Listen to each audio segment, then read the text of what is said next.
Kami mengucap syukur kepadamu pada malam hari ini ada waktu bagi kami boleh mendengar firman-Mu. Kami mempersiapkan pikiran kami supaya Tuhan mengisi kami. Tuhan dengan leluasa bekerja, berbicara melalui firman-Mu, supaya setiap hati yang rindu dan haus akan firman Tuhan dapat disegarkan. Kami juga berdoa untuk hamba-Mu yang menyampaikannya. Biarlah pertolongan Tuhan, kuasa Tuhan nyata menolong, memampukan untuk berkata-kata, supaya perkataan yang berasal daripada-Mu lah yang kami dengar, yang dapat membangun kerohanian kami, sehingga kami dapat menikmati kehidupan kami bersama dengan Tuhan. Kami siap mendengarkan firman-Mu. Di dalam nama Tuhan Yesus kami berdoa. Amin. Mari kita membaca dari 1 Yohanes pasal yang keempat ayat 16 sampai 21. Injil surat ya. Surat 1 Yohanes pasal yang keempat ayat 16 sampai 21 kita akan baca. Kita telah mengenal dan telah percaya akan kasih Allah kepada kita. Allah adalah kasih, dan barang siapa tetap berada di dalam kasih, ia tetap berada di dalam Allah dan Allah di dalam Dia. Dalam hal inilah kasih Allah sempurna di dalam kita, yaitu kalau kita mempunyai keberanian percaya pada hari penghakiman. Karena sama seperti Dia, kita juga ada di dalam dunia ini. Di dalam kasih tidak ada ketakutan. Kasih yang sempurna melenyapkan ketakutan, sebab ketakutan mengandung hukuman, dan barang siapa takut, ia tidak sempurna di dalam kasih. Kita mengasihi karena Allah lebih dahulu mengasihi kita. Jikalau seorang berkata, "Aku mengasihi Allah," dan ia membenci saudaranya, maka ia adalah pendusta, karena barang siapa tidak mengasihi saudaranya yang dilihatnya, tidak mungkin mengasihi Allah yang tidak dilihatnya. Dan perintah ini kita terima dari Dia, barang siapa mengasihi Allah, dia harus juga mengasihi saudaranya. Yang menjadi tema kita malam hari ini, bukti nyata dari kasih. Ada bukti yang nyata. Kasih itu harus terlihat. Jadi kasih tanpa bukti berarti gak nyata. Maka malam hari ini kita akan melihat apa bukti nyata dari kasih itu. Karena kita mengatakan bahwa Allah adalah kasih. Jadi kalau Allah adalah kasih, tentu ada bukti nyata dari kasihnya kepada kita. Dari ayat 16 itu. Nah, sebelum kita sampai ke ayat 16, saya mau tanya saudara-saudara, apa perbedaan anak yang selalu diperhatikan, selalu dikasihi oleh orang tuanya, dibanding dengan anak yang selalu dibentak, selalu dimarahi oleh orang tuanya? Apa perbedaan mereka?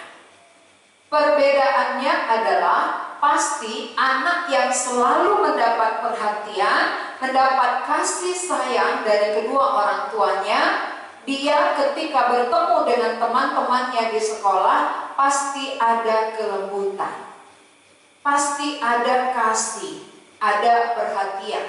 Tapi anak yang selalu dibentak, selalu dimarahi, lalu dipukul, pasti di luar, di sekolah bersama dengan teman-temannya, dia juga mempraktekkan hal yang sama. Dia melakukan apa yang diperbuat terhadap dirinya. Ketika orang tuanya sering bentak dia, maka bertemu dengan temannya, dia juga bentak temannya. Ketika orang tuanya marah kepada dia, dia jumpa sama temannya, dia marah. Maka saya sering berjumpa dengan anak-anak yang membuat satu kelompok, dan dalam kelompok ini mereka mengadakan keributan. Ketika mereka mengadakan keributan, Ini namanya mereka mencari perhatian. Kenapa? Karena di rumah tidak mendapat perhatian. Maka waktu saya tanya, kenapa? Waktu mendengar firman Tuhan kalian ribut. Kenapa kalian buat satu kelompok? Lalu jawaban mereka, karena kami di rumah tidak mendapat kasih. Kami di rumah tidak mendapat perhatian. Malah kami dibedakan. Saya dibedakan dengan kakak saya, dengan abang saya. Saya lain, kurang dihargai karena saya kurang pintar, diremehkan. Akhirnya dia menjadi orang yang merasa tidak diterima, merasa tidak dikasihi, sehingga ada pemberontakan dari dirinya. Ketika ada pemberontakan, dia membuat kerusuhan. Dia mengadakan keributan di tengah-tengah sekolah. Ini banyak sekali terjadi pengalaman seperti itu. Nah, kalau demikian saudara, apa yang kita alami di tengah-tengah kehidupan kita itu juga akan mengalir. Apa yang sedang terjadi di dalam diri kita, itu yang bisa kita lakukan, bisa kita praktekkan kepada orang lain. Orang yang tidak mendapat perhatian, orang yang tidak mendapat kasih sayang, sulit dia memperhatikan orang, sulit dia mengasihi. Karena dia sendiri selalu dibentak, orang tuanya selalu bertengkar, sehingga pertengkaran itu membuat dia pusing, membuat gak nyaman, lalu keluar rumah dia juga cari pertengkaran di luar sana. Dia anak-anak gampang meniru. Jadi apa hubungannya dengan kita? Kita sebagai orang percaya, siapa yang kita tiru? Teladan siapa yang kita lihat? Siapa yang kita ikuti? Tentu teladan dari Allah kita sendiri. Kita memiliki Allah. Allah yang bagaimana? Allah kita adalah Allah yang kasih, Allah yang penuh perhatian, Allah yang peduli kepada kita. Maka Allah yang demikian ada pada diri kita, membuat kita memiliki sebagaimana yang Allah punya. Allah adalah kasih. Maka orang yang mengenal Allah adalah kasih, pasti dia memiliki kasih. Jadi kalau orang katakan aku mengenal Allah, aku percaya Allah, aku pengikut Allah, tapi tidak ada kasih di dalam dirinya, itu tidak benar. Yang mengenal Allah itu berarti dia memiliki Allah. Itu yang dikatakan di dalam ayat 16, kita telah mengenal. Kita telah mengenal dan telah percaya akan kasih Allah kepada kita. Mengenal dan percaya. Mengenal akan apa? Allah. Allah yang bagaimana? Kasih. Percaya kepada siapa? Kepada Allah yang kasih. Kalau kita mengenal Allah kita Allah yang kasih, kita percaya kepada Allah Allah kasih, kita akan menikmati kasih. Orang yang menikmati kasih, dia bisa berbagi kasih. Orang yang belum pernah mengalami kasih, dia tidak bisa berbagi kasih. Bagaimana guru bisa mengajar kalau dia sendiri gak pernah belajar? Seorang guru bisa mengajar, mendidik karena dia pernah dididik. Orang percaya bisa mengasihi karena dia sudah pernah dikasihi. Tapi orang yang belum pernah mendapat kasih, sulit bagi dia mengasihi. Yang ada kebencian, yang ada kemarahan, karena dia sering dibenci, sering diremehkan, dianggap kurang penting. Maka di dalam dirinya pun ada seperti itu. Dia menganggap orang lain kurang penting. Dia menganggap orang lain tidak berharga. Dia benci orang lain, sebagaimana dia selalu dibenci di rumah. Jadi ini bukti nyata, saudara. Allah yang kita kenal itu adalah Allah yang telah terbukti kasihnya. Nyata. Apa bukti kasih yang nyata. Allah adalah kasih, dan barang siapa tetap berada di dalam kasih, ia tetap berada di dalam Allah, dan Allah di dalam dia. Siapa yang berada dalam kasih, dia berada di dalam Allah, Allah di dalam dia. Bagaimana bukti Allah mengasihi kita? Allah mau di dalam kita. Di dalam kita yang bagaimana? Kita yang berdosa, kita yang memberontak, kita yang jahat. Dia mau di dalam kita. Maksudnya dia mau mengambil posisi kita. Itu maksudnya di dalam kita.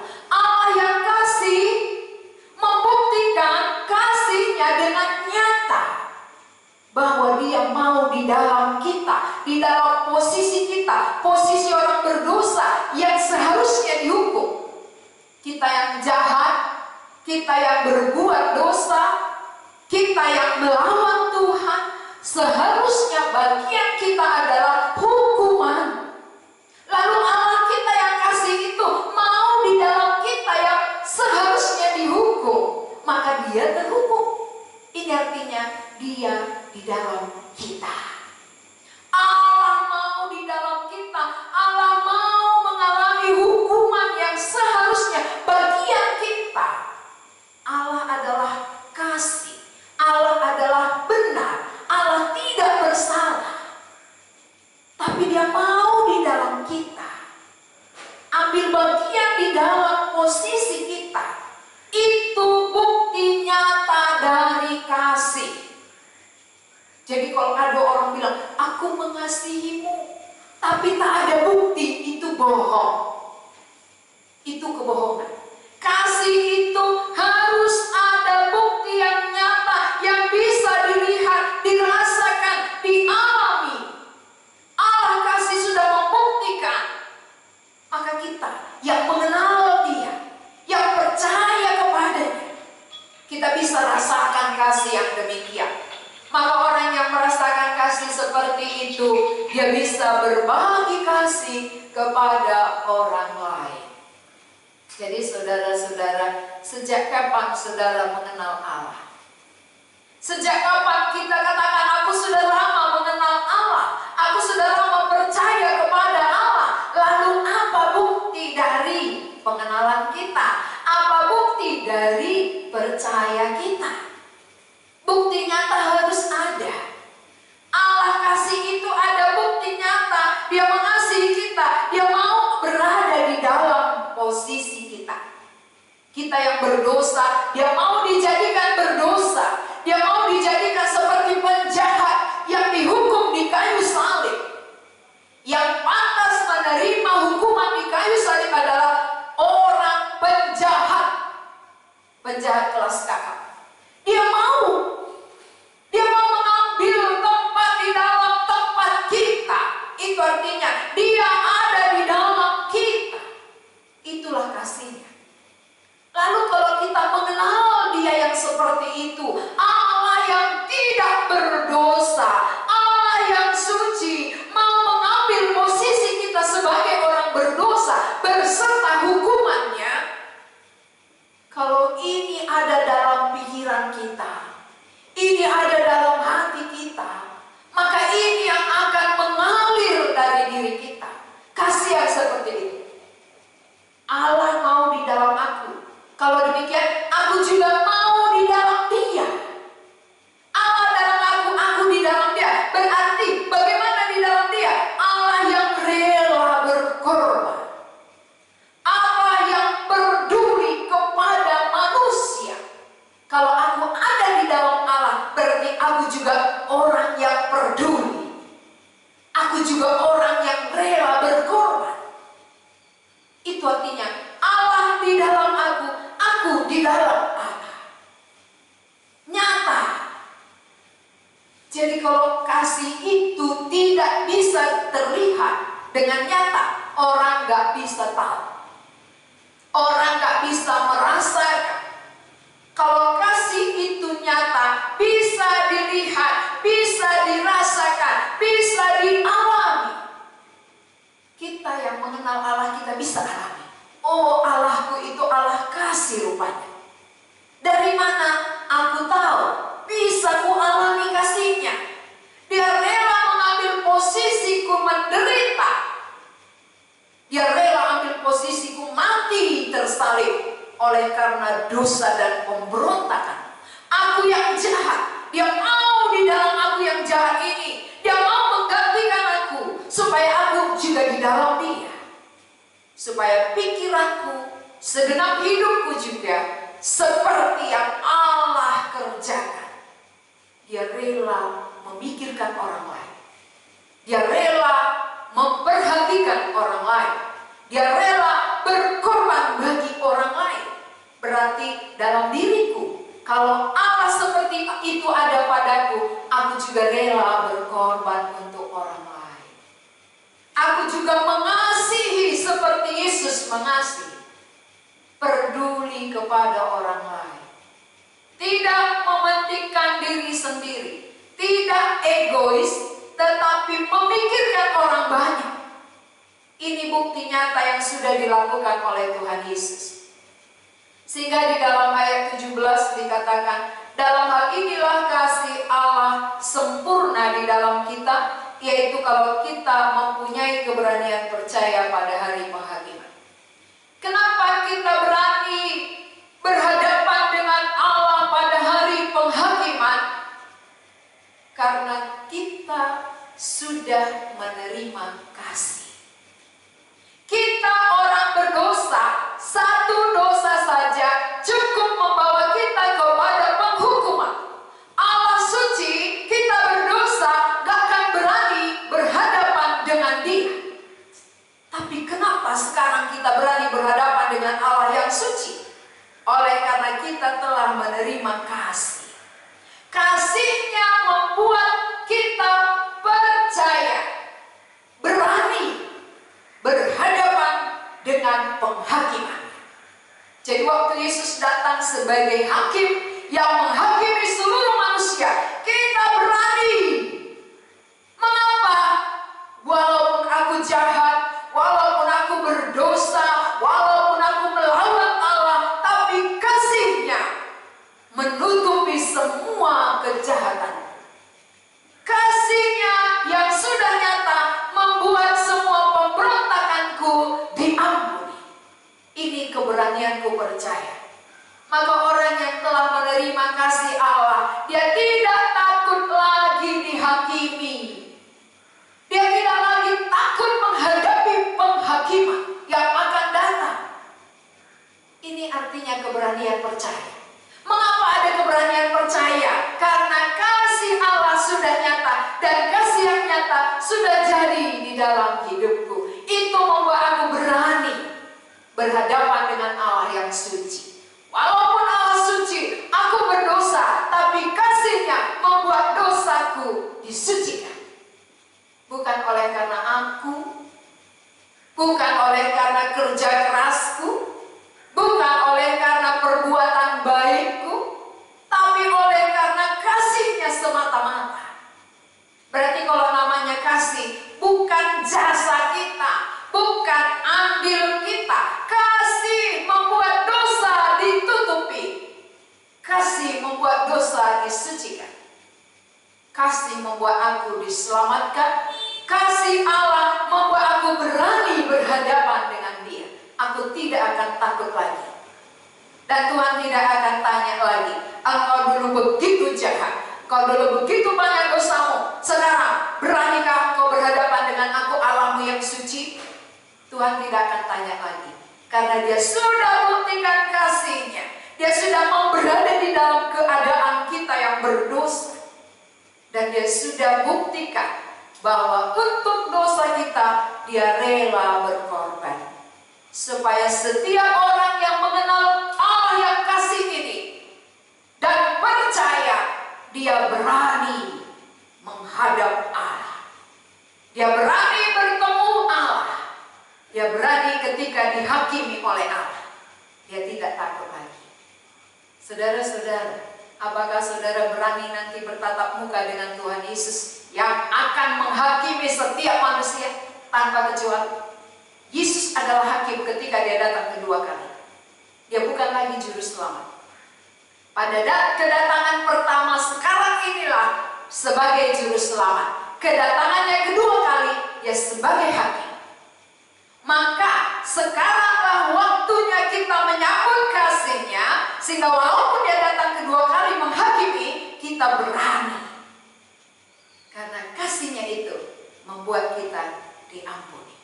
Kasih-Nya membuat semua pelanggaran kita sudah disucikan oleh Allah. Itu harapan Tuhan bagi kita. Lalu yang berikutnya ayat 18, di dalam kasih tidak ada ketakutan. Tadi berani menghadapi penghakiman, kedua tidak ada ketakutan. Di dalam kasih tidak ada ketakutan. Saya buat contoh.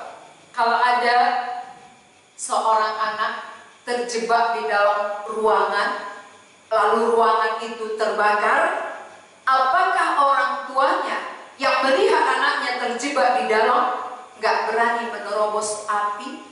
Atau orang tua berani menerobos apapun akibatnya?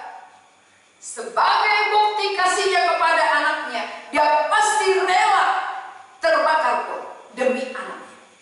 Ini namanya didorong rasa apa? Kasih. Kasih membuat orang tidak takut.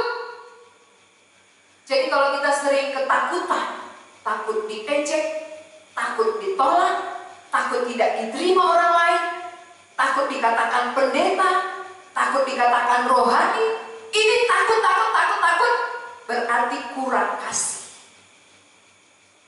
Kalau anaknya terbakar, gak ada lagi rasa takutnya. Pasti diterobos. Bagaimana anakku selamat? Itu kasih. Jadi kasih mendorong. Kasih menghilangkan rasa takut. Walaupun tadi mungkin seorang ibu yang sangat penakut, tapi ketika anaknya terjebak dalam api, hilang semua ketakutannya. Kasihnya lebih besar.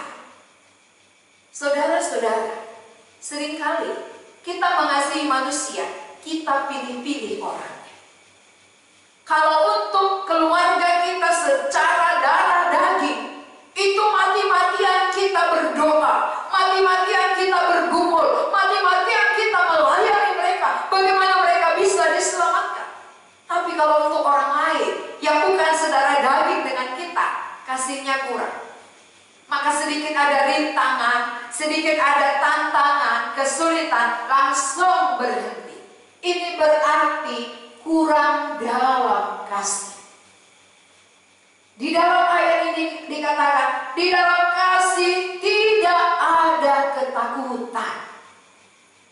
Jadi kalau kita masih takut ditolak, takut diejek, takut mengalami penderitaan, ini berarti kurang kasih kita. Kalau Tuhan Yesus takut ke bumi, gak akan jadi keselamatan bagi kita. Kalau Tuhan Yesus takut diejek, gak akan bisa dosa kita diampuni. Tetapi Dia buktikan kasih-Nya yang begitu besar kepada manusia ciptaannya, maka tidak ada rasa takutnya menghadapi penderitaan. Dia sudah alami semua. Menderita, diejek, diolok, ditolak oleh manusia ciptaan. Ini namanya hilang rasa takut karena lebih besar kasih. Kasih-Nya yang besar membuat Dia menerima semua ejekan-ejekan, semua hinaan, semua olokan manusia Dia terima. Manusia ciptaan, Dia Allah, diejek oleh ciptaan, Dia terima. Kenapa? Karena Dia mengasihi kita. Itu bukti nyata. Bukti nyata kasih, berani menerima ejekan, olokan orang lain karena aku mengasihi dia. Ketika aku menyampaikan kasihku kepadanya, lalu dia tolak, lalu dia ejek, lalu dia cela, dia fitnah, tidak masalah. Kenapa? Karena aku mengasihi dia. Tapi kalau kita hanya, aku mau yang diterima aja. Kalau nggak diterima nggak usah. Apakah waktu Yesus di bumi semua manusia menerima dia? Tidak. Bangsa pilihannya sekalipun menolak dia. Orang Israel menolak. Tetapi siapa yang menerima, itu yang diberi hak menjadi anak Allah. Yang menolak tidak. Zaman kita pun tetap sama. Ketika Yesus di bumi pun banyak yang menolak, tapi ada yang menerima. Sekarang pun ketika kita menyampaikan kasih kita, pasti banyak menolak, tapi ada yang menerima. Bagian kita adalah mengasihi. Kalau orang menolak kasih, itu bagian dia. Tapi bagian kita kerjakan. Karena kita ada di dalam Allah yang kasih. Orang yang berada di dalam kasih pasti mengalir kasih dari diri. Orang yang selalu mendengar pertengkaran, maka di luar pun dia selalu membuat keributan. Ya, kan begitu anak-anak di rumah. Ketika dia terus melihat orang tuanya, mama bapaknya berantem tiap hari, di luar pun dia pasti buat keributan. Kalau kasih Allah memenuhi pikiran kita, memenuhi hati kita, hidup kita, itu juga mengalir dari diri kita. Ini bukti nyata kasih. Jadi kasih itu bukan abstrak. Kasih itu nyata, bisa dilihat, bisa dirasakan. Jadi Allah kita pun bukan abstrak. Allah itu nyata, maka dia datang ke bumi menyatakan dirinya. Supaya kita mengenal dia. Mengapa dia mau mengambil rupa seperti kita? Supaya manusia mengenal Allah yang menciptakan dia. Tidak meraba-raba, tapi nyata. Dari mana kita tahu dia Allah pencipta? Dari bukti kasihnya. Dari mana kita tahu bahwa kita ciptaannya? Karena dia rela berkorban bagi kita. Kenapa ibu-ibu tadi mau berkorban untuk anaknya? Karena dia yang melahirkannya. Saya ingat waktu Raja Salomo membuat satu keputusan ketika dua orang ibu bersoal. Dua-dua mengatakan, ini anakku. Yang satu lagi katakan, anakku. Tapi Tuhan beri kebijaksanaan kepada Raja Salomo. Ambil pedang, belah dua anak ini, lalu berikan satu bagian kepada ibu ini, satu bagian kepada ini. Akhirnya, yang memiliki anak itu, yang melahirkan anak itu, tahu persis itu anaknya, darah dagingnya. Dia menjerit. Dia katakan, jangan apa-apakan anak itu. Serahkan saja kepada dia. Ini kasih. Kasih itu rela melakukan apa saja demi anaknya, demi kekasihnya. Allah rela melakukan semuanya demi kita, ciptaan yang paling tinggi, yang paling mulia, yang paling berharga dari semua ciptaan Tuhan. Maka dia rela tersiksa, dia rela dihina, diejek, diolok, bahkan rela menyerahkan nyawanya. Supaya lewat itu kita menerima kasih yang seperti itu, dan kita juga rela berkorban. Oleh karena kasih Allah ada pada kita, kasih yang demikian mengalir melalui hidup kita. Itu harapan Tuhan. Jadi Tuhan sudah terlebih dahulu mengasihi kita itu dari ayat 19. Kita mengasihi karena Allah lebih dahulu mengasihi kita. Kita sudah diberi modal. Kalau kita nggak punya modal, nggak pernah disuruhnya. Orang yang belum memiliki Allah berarti belum memiliki kasih. Orang yang belum memiliki kasih gak akan mampu mengasihi. Tetapi Allah duluan mengasihi kita. Dia beri kita modal kasih supaya kita yang sudah memiliki modal mengalirkan kasih. Maka orang jualan pun kan dikasih modal dulu. Sesudah ada modalnya baru dia bisa usaha. Kita dikasih Allah modal apa? Modal kasih. Supaya kita mengalirkan kasih. Jadi sudahkah ada modal saudara? kita sudah mengalirkah kasih kita? Allah duluan mengerjakannya. Allah duluan memberikannya. Supaya setiap orang yang mengenal Allah yang kasih, percaya kepada Allah yang kasih, mampu mengasihi. Kalau kita nggak mengasihi sampai saat ini, bukti apa? Berarti kita belum punya modal. Kita belum memiliki Allah yang kasih itu. Siapa yang ada di dalam diri kita, tentu itu yang mempengaruhi hidup kita.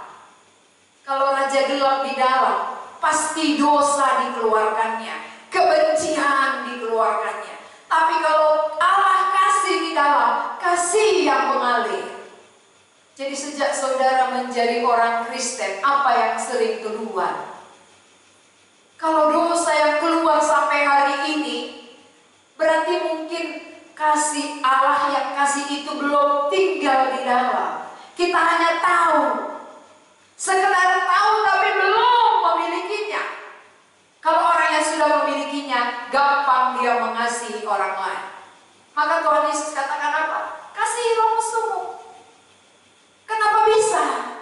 Mengapa orang percaya bisa mengasihi musuhnya sekalipun? Karena sudah ada kasih padanya.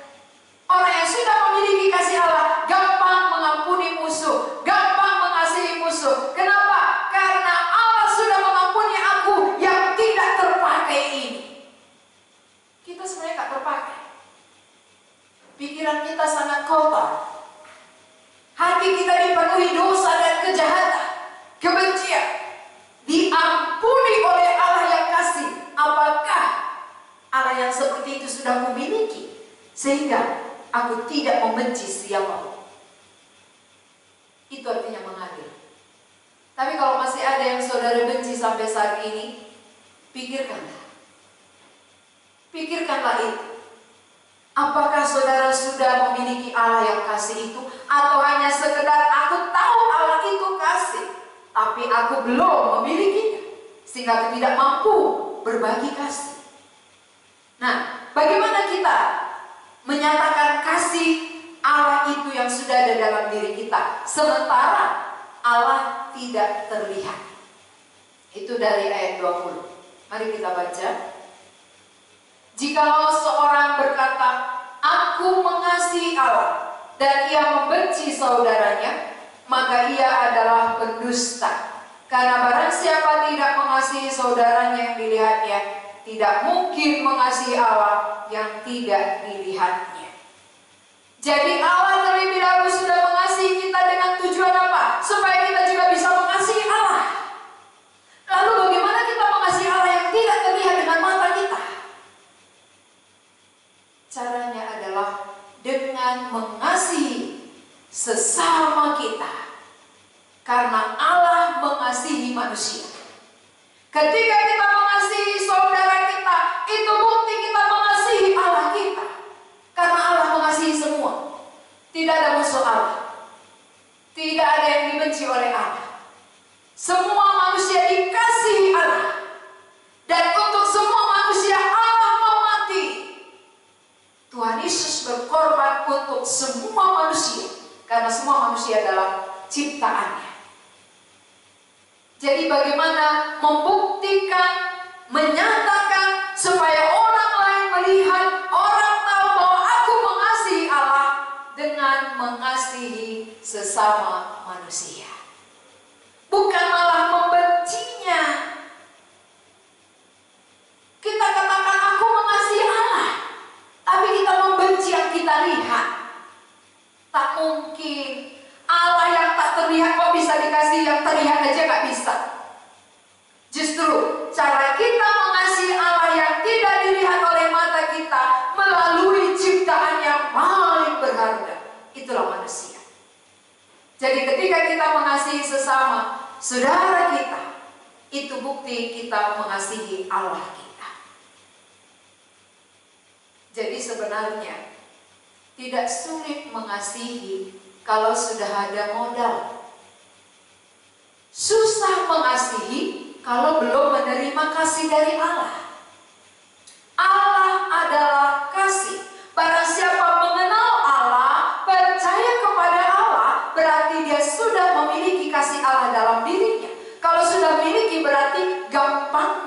menyalurkannya, gampang membagikan kasih kepada orang lain.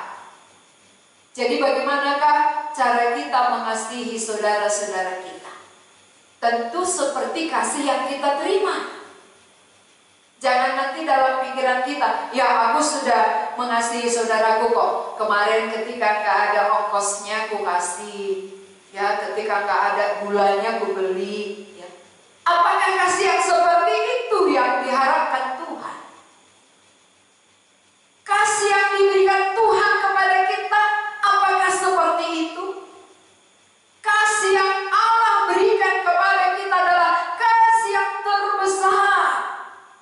Dirinya, nyawanya. Berarti kalau diri Allah ada padaku, maka aku juga rela memberi diriku untuk orang lain, demi keselamatan orang lain. Itu kasih. Berarti kasih yang dimaksud di sini adalah kasih yang rela berkorban. Kasih yang mau supaya orang yang kukasihi ini diampuni dosanya. Bagaimana dia bisa diampuni? Memperkenalkan dia kepada Allah yang kasih itu. Allah yang telah mati bagi dia. Supaya dia juga menerima kasih, menerima pengampunan. Kasih yang demikian yang Tuhan harapkan dari diri kita, saudara. Sudahkah kita miliki? Sejak kapankah saudara memiliki kasih yang demikian? Dan sejak kapan itu mengalir dari hidup kita? Kalau namanya sudah ada, gak susah membagikannya. Mengapa susah mengasihi orang? Jangankan orang jauh, orang dalam rumah kita aja. Kenapa susah mengasihi? Karena belum ada. Karena belum memiliki Allah yang kasih itu. Kalau sudah, pasti bisa. Maka banyak anak-anak muda, ketika dia dikucilkan, ketika dia direndahkan oleh orang tuanya, dibedakan dia dengan kakak atau abangnya, ada kebencian dalam dirinya. Ada rasa dendam, ada amarah. Dia mau melampiaskan amarahnya kepada orang tuanya satu saat. Tapi saudara, ketika dia disadarkan bahwa Allah itu kasih, Allah itu mau ambil bagian di dalam kita, mengalami bagian kita. Harusnya kita yang dihukum, tapi Yesus mau menggantikan kita. Ketika orang mengenal Allah yang demikian dan percaya, kenapa hatinya diubahkan? Mengapa hatinya bisa berubah dari benci, dendam, amarah, mengasihi? Ini namanya dialami, saudara. Berarti Allah itu nyata sampai hari ini. Allah kita itu bekerja sampai saat ini. Sebagaimana yang sudah dialami oleh banyak saudara kita, maka semua orang bisa mengalami. Semua orang bisa menerima kasih yang demikian. Siapa yang mengenal Allah yang kasih, siapa yang percaya kepada Allah yang kasih, kebencian, dendam, amarah yang ada di dalam dirinya akan diubahkan oleh Tuhan menjadi kasih. Sehingga dia bisa mengampuni orang tuanya, merangkul orang tuanya. Bukan hanya memaafkan, tetapi mengasihi.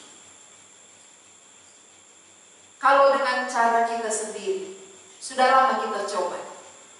Sudah lama kita berjuang dengan cara usaha kita, tidak ada yang berhasil.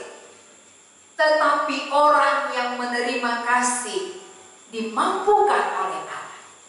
Jadi yang penting adalah menerima kasih Allah menjadi modal di dalam diriku, supaya aku bisa berbagi kasih kepada orang lain, supaya aku bisa mengasihi Allah.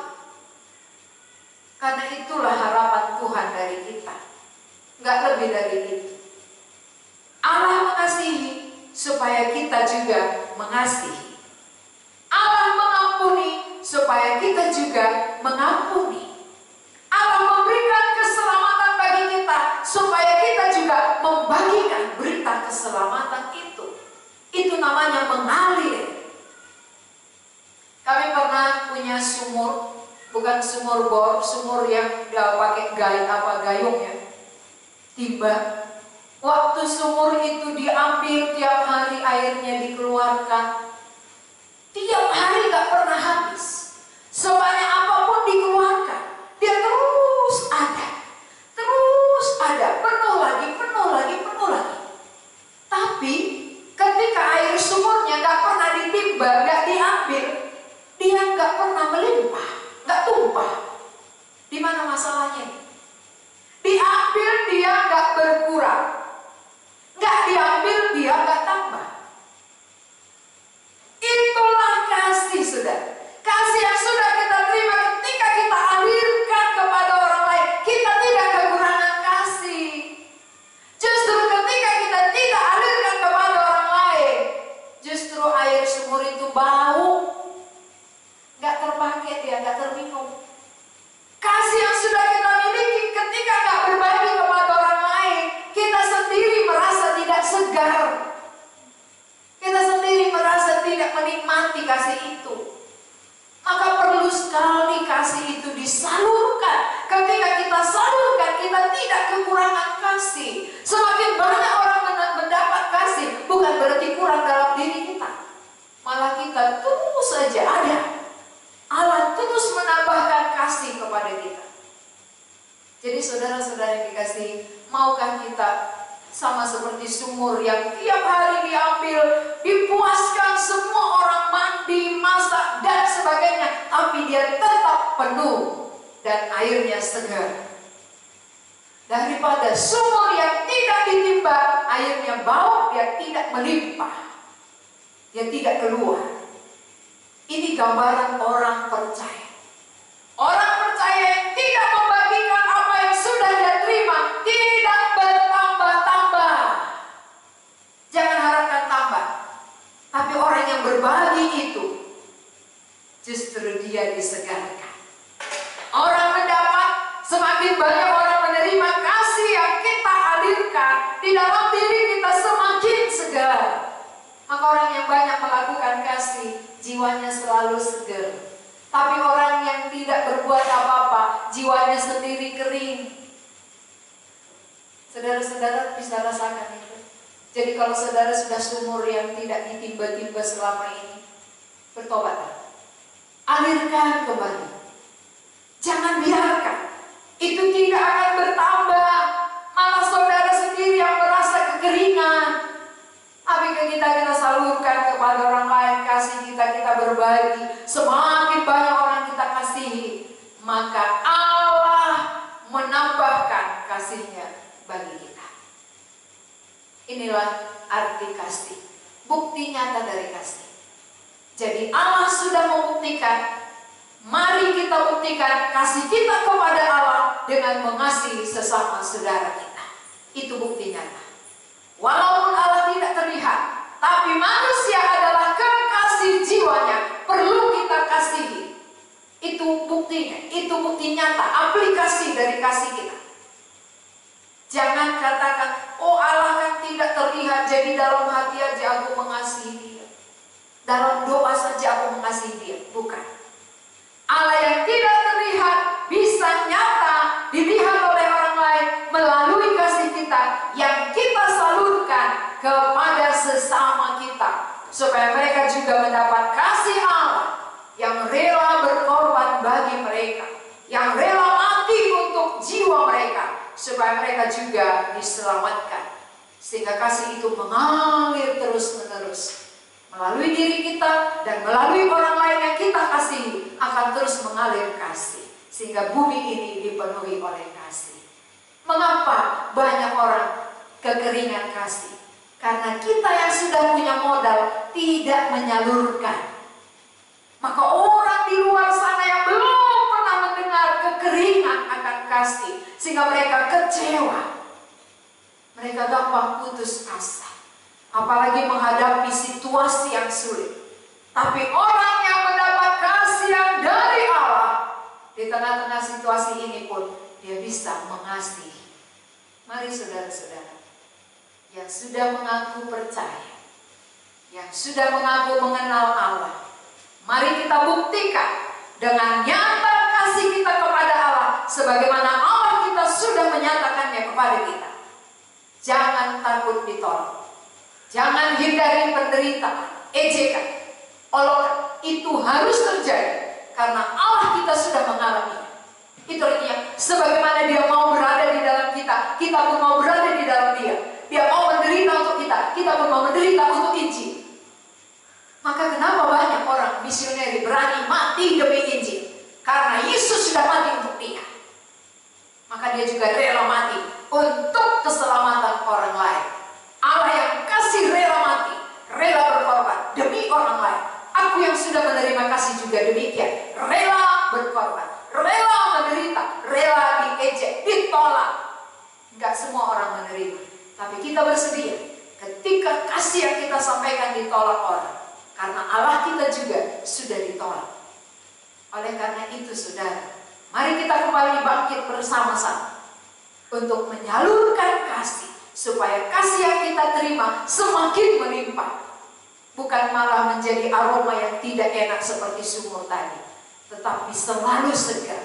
Lihat jiwa saudara, sudah berapa lama saudara beriman? Masih segarkah jiwanya? Atau sudah seperti sumur yang tidak pernah dikuras, tidak pernah diambil, dialirkan, aroma tak sedap? Mungkin dekat dengan kita pun orang lain tidak mengenal bahwa kita orang percaya, karena tidak beraroma kasih. Kalau orang yang sudah menerima kasih, aromanya kasih, rela memikirkan orang lain, tidak hanya memikirkan diri terus sampai mati, tapi memikirkan orang lain. Allah memikirkan manusia, aku pun memikirkan orang lain, karena aku sudah menerima kasih Allah. Inilah yang bisa menjadi renungan kita hari ini, supaya kita mempraktekkan firman Tuhan di dalam hidup kita. Mari kita berdoa. Tuhan, kami mengucap syukur, kami ditegur melalui firman. Allah kami itu Allah yang sudah membuktikan kasih-Nya. Kasih-Nya itu nyata ketika Dia mau menjelma menjadi manusia, ketika Dia menerima ejekan dan olokan, penderitaan, bahkan sampai mati di kayu salib. Dan banyak yang menolak Dia ketika Dia ada di bumi ini. Demikianlah kami ya Tuhan. Setiap orang yang sudah mengenal Engkau, menerima kasih-Mu, kami pun berada di dalam Engkau. Kami juga tidak takut menderita, tidak takut ditolak, diejek oleh orang lain ketika kami menyampaikan, menyalurkan kasih yang ada pada kami. Karena itulah kasih Allah, kasih yang sudah kami miliki. Kami mau berada di dalam kasih-Mu itu. Terima kasih Tuhan. Kami bersyukur kami boleh mendengar firman-Mu. Semangat kami kembali dibangkitkan untuk memikirkan jiwa-jiwa yang Engkau kasihi, karena Engkau mengasihi semua manusia. Terima kasih Tuhan. Di dalam nama Yesus kami berdoa. Amin. Selamat malam.